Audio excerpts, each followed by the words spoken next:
continue our visit with Jimmy Rayne. Let's talk a little bit before we get to Mom about the Jimmy Rayne Foundation.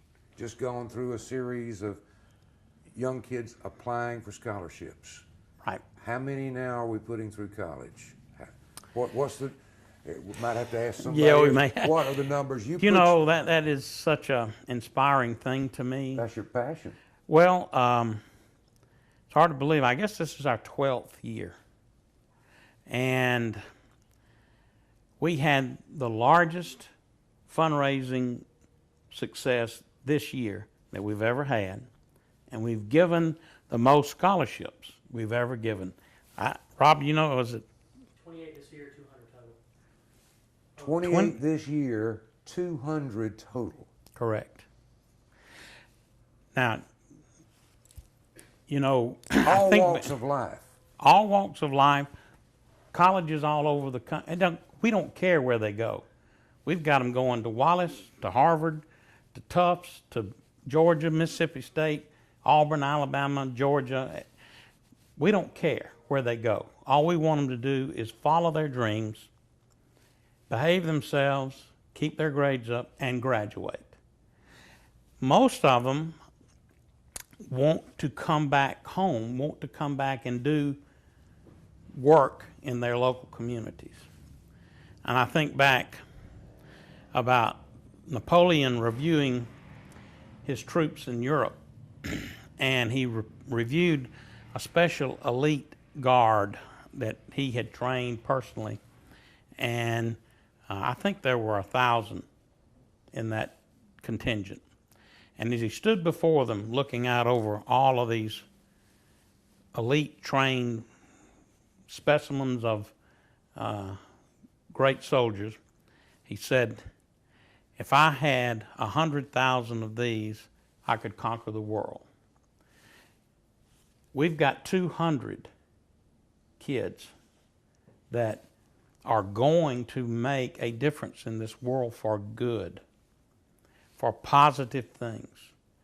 And I hope I live long enough to see the day we graduate 1,000 of them.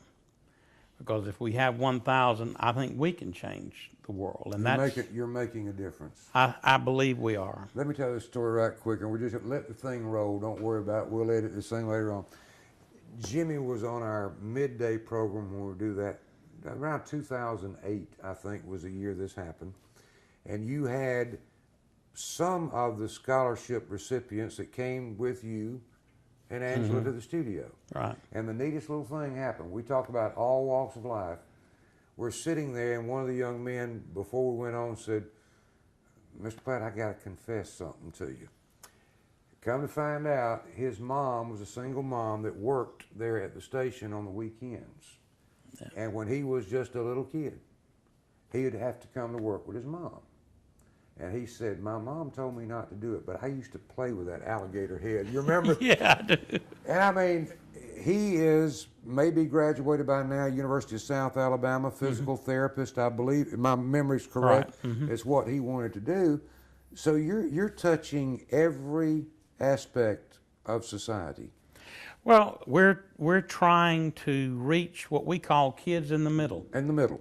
Kids that, I mean, if you're just really, really, really poor, every foundation in America and every college has a lot of money for you. Just raise your hand. You can get a scholarship. Right. Plus, Pell Grants now pay, the federal government, Pell Grants pay, I don't know, close to $11,000. I mean, you can get help if you're really poor. If you're rich, you don't need it. But the kids in the middle, from single moms or intact families that are not making, they make too much to get the poverty help, but they don't make enough. They may have one or two kids. Maybe every time I go to colleges, you'll see these kids working in restaurants, waiting on tables, or working in grocery stores or drug stores. They're trying to go to school and work. And those are the ones that need help from, you know, middle-class families that are struggling to be there. And they have great values. They're good human beings. If you read their stories, they all write their, I mean, they're worth helping. And most of them are coming back making a difference in this world. Speaking of making a difference, you are asked and you willingly give of your time to speak at commencements all over the United States.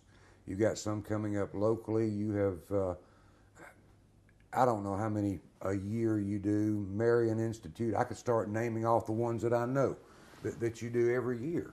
And you're an inspiration to a lot of these young people. Before we turn the camera on, I want you to grab that little piece of paper over there, and then we're going to close out talking about our moms on this thing. But I want you to grab that piece of paper. He read this to Mike and Jerry and I, and we kind of all sat around with our mouths open. Thank goodness there's not a lot of flies in the building, or we would have collected them. And this is something that was written in 1965. April of 1965. I want you to kind of paraphrase it or go word for word. We've always, growing up, well, even as an adult working in radio, one of the things I did at WTVY-FM years ago, at noon, I was on in the middle of the day, we had Paul Harvey comments. And it was a 15-minute program, so for 15 minutes every day for a number of years, I learned a lot from Paul Harvey. And we can still learn from Paul Harvey today. Yeah. But I'd never heard this, and it dates back to 1965. April of 1965. I think to set this up, though, we were talking about values. And as I told Charlie and Jerry and Mike, and the world honors intelligence, wealth, and power. That's what the world honors. But I'm not so sure that that's the correct measurement. I think character, integrity, standing for right and wrong, those need to be valued and respected, maybe more than all the other things. And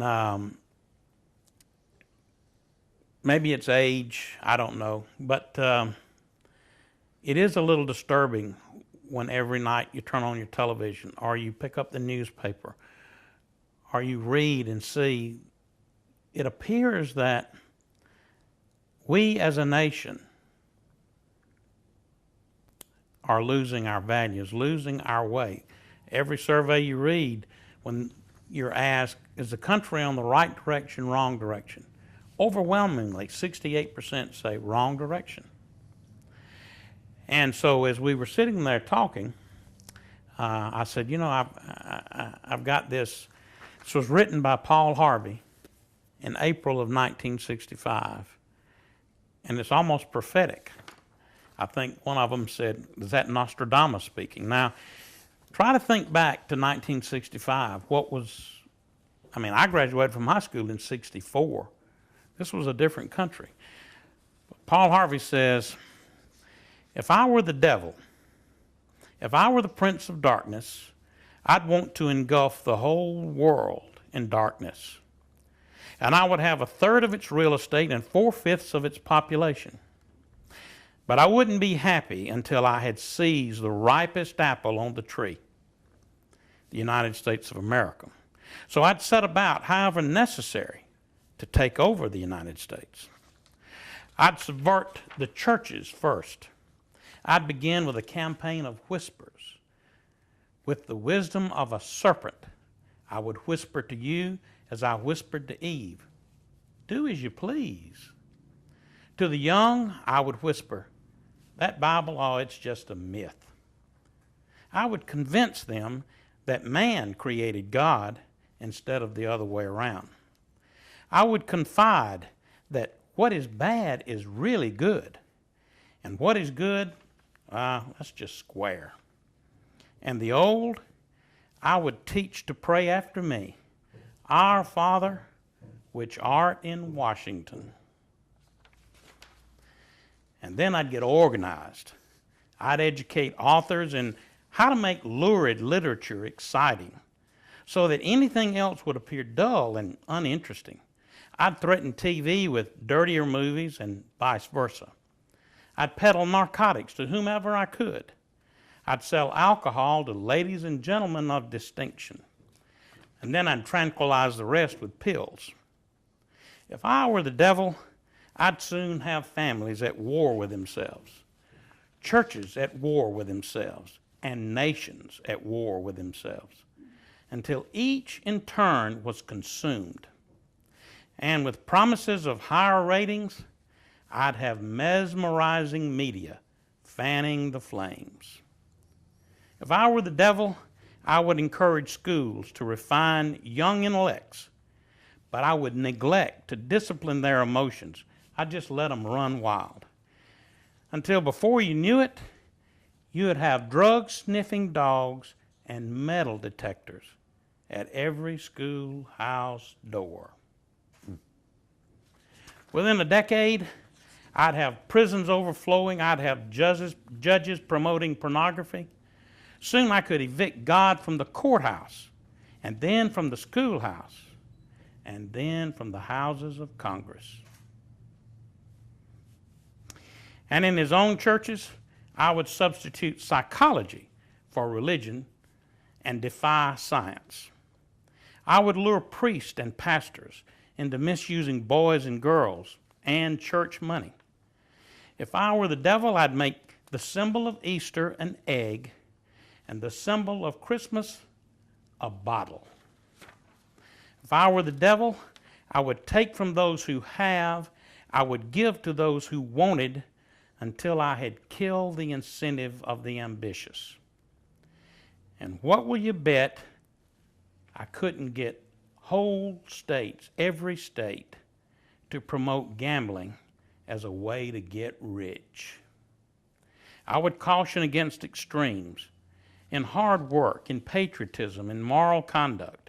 I'd convince the young that marriage is old-fashioned, that swinging is more fun, that what you see on TV is the way to be. And thus, I could undress you in public, and I could lure you into bed with diseases from which there is no cure. In other words, if I were the devil, I'd just keep right on doing what I'm doing.